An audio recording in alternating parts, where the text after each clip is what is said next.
नमस्कार दोस्तों, आप देख रहे हैं आज की बड़ी और गरमाई हुई राजनीतिक खबर। वक्फ अमेंडमेंट एक्ट को लेकर देश भर में बहस तेज हो गई है और अब इस मामले में AIM प्रमुख असदुद्दीन ओवैसी ने सरकार के खिलाफ मोर्चा खोल दिया है कि हैदराबाद दारुसलाम में 19 अप्रैल के दिन शाम में 7 बजे से 10 बजे तक all India Muslim personal law board की जानिब से वक्फ अमेंडमेंट बिल 2025 के ख़िलाफ़ एक प्रोटेस्ट मीटिंग, पब्लिक मीटिंग रखी जा रही है और जिसकी सदारत all India Muslim personal law board के सदर मौलाना खालिद सैफुल्लाह रहमानी साहब करेंगे।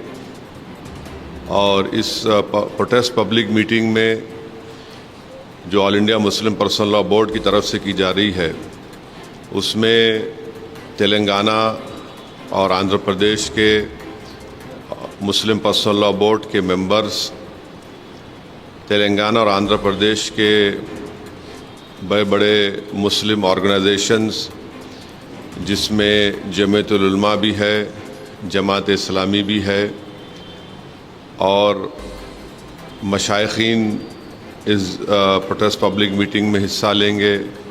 उलमा इकराम इस पब्लिक मीटिंग में हिस्सा भी लेंगे और अपनी स्पीचेस और अपने खिताबात के ज़रिए आवाम को बताएंगे कैसा ये वक्फ अमेंडमेंट बिल वक्फ के मुफाद में नहीं है।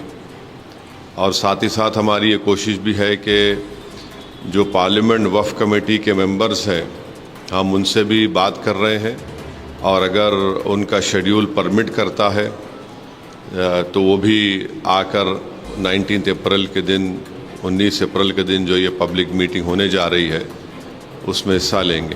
बात यह है कि आप जानते हैं कि वक्फ अमेंडमेंट बिल जो नरेंद्र मोदी की सरकार ने लाया है वो अनकॉन्स्टिट्यूशनल है।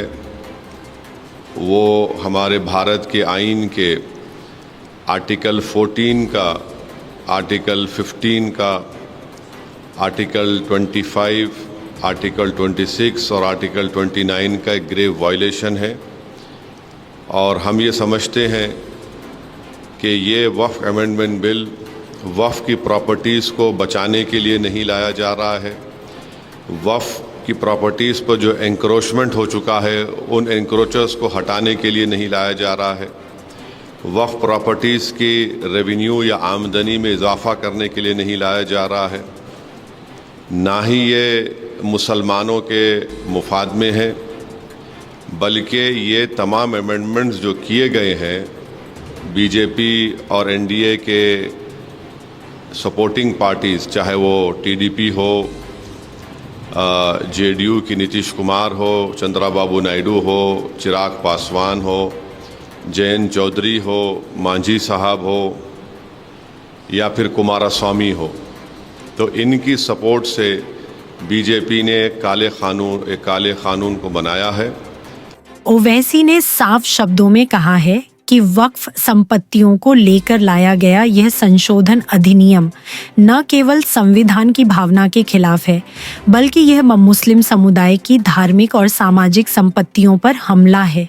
उन्होंने कहा कि अगर सरकार ने यह कानून वापस नहीं लिया तो वे देशव्यापी विरोध प्रदर्शन शुरू करेंगे।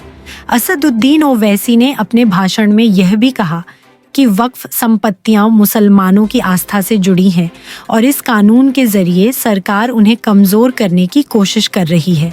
उन्होंने कहा कि AIM सड़कों पर उतरेगी, आंदोलन करेगी और हर मंच पर इस कानून का विरोध करेगी।